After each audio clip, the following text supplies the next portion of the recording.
ini dibesarkan, dan dulu itu untulnya para bapak kiai, saya itu orang yang paling senang dengan ya jelas sugesti yang besar, Al-Quran, hadis, dan kata hikmah. Makanya saya sering mencatat, sering mengingat-ingat kata-kata hikmah dari para bapak-bapak. Al-Quran adalah sugesti yang terbesar, tidak ada yang membandingi. As-sunnah atau hadis juga demikian, sugesti. Itu prinsip-prinsip kami.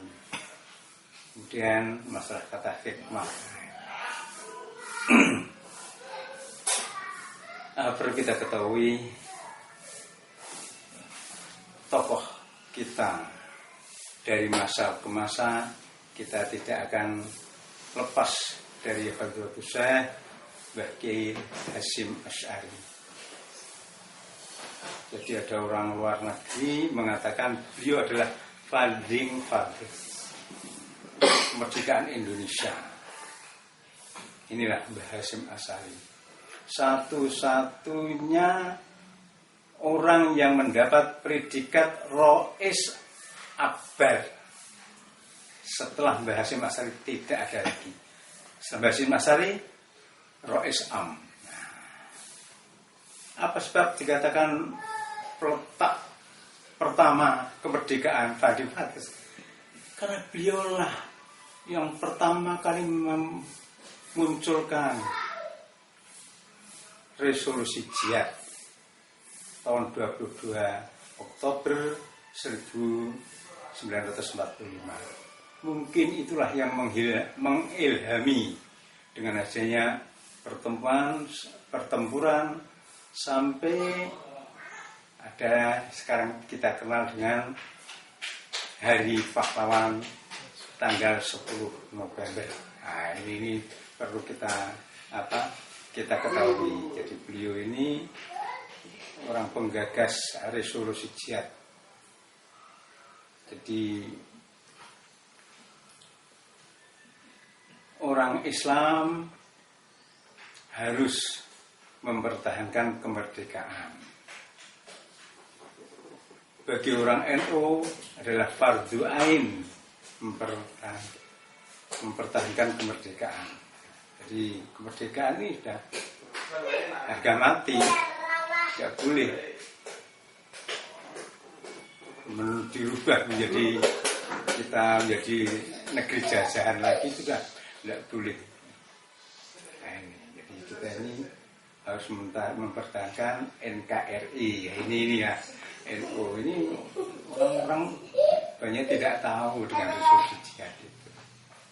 Ini pesan dari Mbah Hasyim. Jadi kita mempertahankan negara kita ini. Nah, kemudian yang kedua, Pak Kiai Haji Abdul Wahab Hasbullah. Ini juga orang yang berperan banyak sekali. Nah, kalau kita akan menuturkan satu-satu, saya kira tidak terlalu panjang. Yang saya senang kata mutiara beliau, jadilah orang itu seperti ikan di laut. Selamanya tidak akan asin ikan itu, walaupun lautnya itu asin. Karena apa? Ikan itu hidup. Nah, kalau ikan itu mati, kita berikan gula manis, kita berikan jeruk akan kecut, ikan punya akan asin. Nah, inilah mungkin yang dimaksud adalah kita ini kalau sudah menjadi orang NU Ahlussunnah wal Jamaah, yaitu jangan sampai berubah. Katakan saja ketika jadi pelajar Ibnu, kemudian jadi mahasiswa sudah HMI atau IMM, Ikatan Mahasiswa Muhammadiyah. Jadi Mbah Abdul Wahab Hasbullah itu tidak begitu. Jadi kita ini ikan yang hidup di laut. Dan juga jadilah laut. Orang itu jadi laut. Semuanya apa yang dikirim dari darat ke laut itu tidak akan mempengaruhi sedikit pun laut. Dan semua kotoran yang dari darat sampai laut tidak akan sampai di tengah.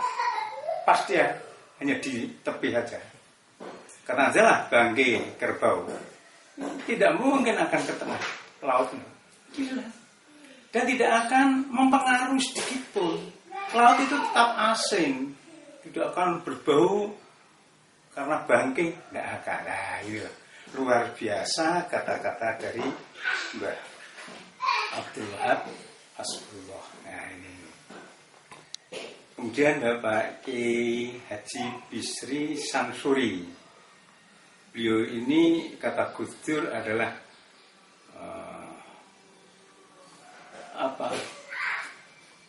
seorang fikih sepanjang hayat. Jadi beliau itu tekun dalam hal hukum, ya. Bahkan ketika awal fusi partai yang Islam menjadi P3, yang nasionalis PDI ditambah Golkar, dalam sidang tahun 1977 muncul aliran kepercayaan bahwa Wahab yang demikian sudah tua, dia mengkomando walk out, tidak mau dengan adanya aliran kepercayaan itu. Ini geger itu Indonesia. Tidak ada yang menyana sama sekali. Beliau berdiri keluar, diikuti seluruh anggota DPR yang dari Partai Persatuan Pembangunan. Mbak Bisri Samsuri. Kemudian generasi selanjutnya itu muda tapi memang cakap, yaitu Pak Ki Haji Dr. Idham Khalid, seorang alumni Gontor tapi jadi ketua PBNU mulai tahun 1956 sampai 1984 di Situbondo. Itu kalau tidak gelap 6 periode. Kalaulah di Situbondo tidak memakai ahlul khalli wal akdi. Ahlul khalli wal akdi itu, ahlul khalli kan ahli mudari. Jadi ini pengurus mungkin dimisioner, kemudian ditentukan siapa. Kemudian Gus Dur lah jadi ketua tanfidah. Kalau tidak ada ahlul khalli wal akdi, saya itu berandai-andai mungkin seumur hidup beliau itu, karena santunya, ngomongnya pandai, mungkin, dan masih pada saat itu pemilihan pengurus PB itu cukup dari wilayah, padahal wilayah itu hanya 27 kala itu. 27 di Jawa itu 5, 22 luar Jawa. Luar Jawa boleh dikatakan, dipastikan mesti milih Pak Idham Khalid. Yang 5 belum tentu yang lain. Nah, ini berarti Pak Idham Khalid sulit untuk dipatahkan. Tapi dengan Alul Khalli wal Akdi, dengan Mbah Raden As'ab Samsul Arifin, dengan Pak Kiai Ali Maksum, sami'na wa ata'na. Beliau terjadi mustasar, beliau mendirikan Jamiatul Thariqah Muktabarah An-Nahdiyah. Beliau menjadi Rais Am. Pak Idham yang memasyarakatkan, yang membumikan kata hikmahnya Pak Kiai Abdul Wahab Hasbullah ketika beliau muktamar di Surabaya 69.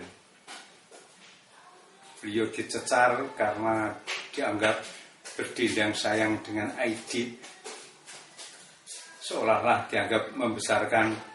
Partai Komunis biasanya mengatakan ikan hidup di laut selamanya tidak akan asin, karena ikan itu hidup. Idam Khalid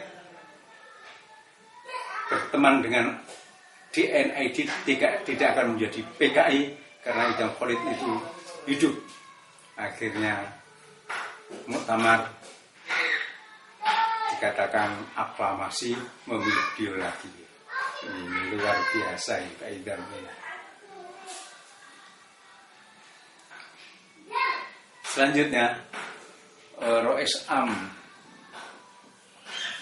setelah Mbah Kiai Raden As'ad Samsul Abin itu Bapak Kiai Haji Ahmad Siddiq. Nah, beliau ketika muktamar di